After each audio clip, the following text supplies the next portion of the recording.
Welcome back. Billionaire investor Jeff Green made a fortune in real estate and then made a larger fortune betting against real estate.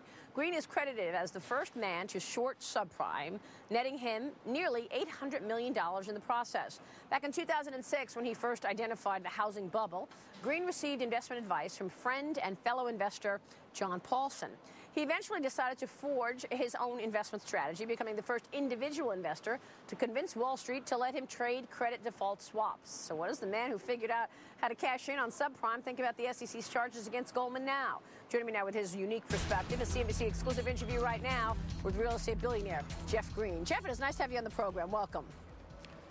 Thank you for having me, Maria. So what are your thoughts on what's happening right now with Goldman Sachs, the fraud charges from the SEC? Well, look, it's obviously it's very sad when something like this happens in America. I mean, as it turns out, where we are today, so many Americans are frustrated and angry with Wall Street. So something like this kind of just ignites the fires. Right. And so were you surprised by the intricacies of this deal, the fact that, the investors did not necessarily know that John Paulson was behind the short and one of the key people basically putting those securities together in the CDO? Well, Maria, before coming here today, I had an opportunity to read the complaint. And when I read it, I felt like I was reading a screenplay to a movie like The Sting. I mean, it just was, the whole thing was just unbelievable. It's really Wall Street gone wild at its worst. What do you mean, Wall Street gone wild? Well, I mean, you have basically, here you have a bank that's buying this, that's basically selling this protection, selling the insurance on these CDOs.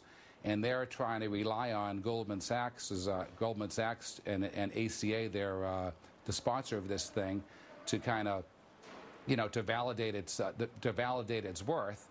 And here ACA is being coached by the people who are shorting it. I mean, it's kind of, to me, the analogy is like I'm going to a restaurant to have dinner, and I'm friendly with the owner, but he doesn't tell me that the chef has a bottle of arsenic and $1 million life insurance policy on my life. Mm-hmm. Well, yeah, I mean, I guess that's what we're all wrangling with, whether or not, it was appropriate and whether or not it's actual fraud or unethical or if it's actually fraudulent. Let me switch gears to something you obviously know a lot about, and that is where the market was at that moment in time and where it is right now. What was it that you saw that made you so sure real estate was on the verge of collapse? Well, I mean, I'm not from the Wall Street world at all, man. I'm basically from the real estate world, and so, as a real estate investor, at the time I was in Southern California, I could see where the real estate market was going.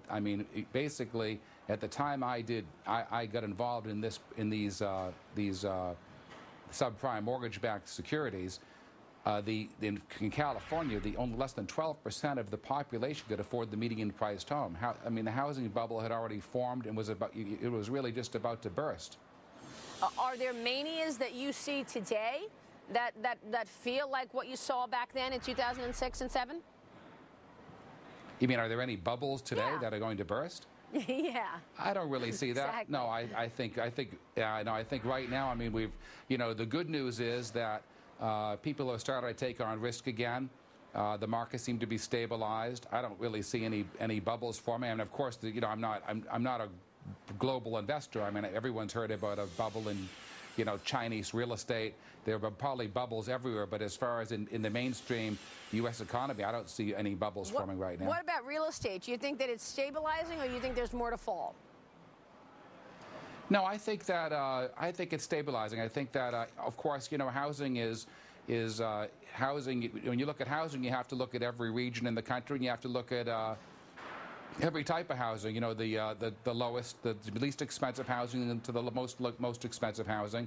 I think that the kind of housing that relates to these subprime mortgages that are in the news bottomed out maybe a year ago. I think that's, some of the houses that have been selling for $200,000 were selling for $60,000, and now they're probably up to $80,000 or $90,000. So I think we've come off the bottom to the low end. I think we're stabilizing in the near and medium and high end. All right, we'll leave it there. Jeff, nice to have you on the program. Thanks so much. Thank you very much. Thank you, Maria. Jeff Green joining us, real estate investor and billionaire as it was.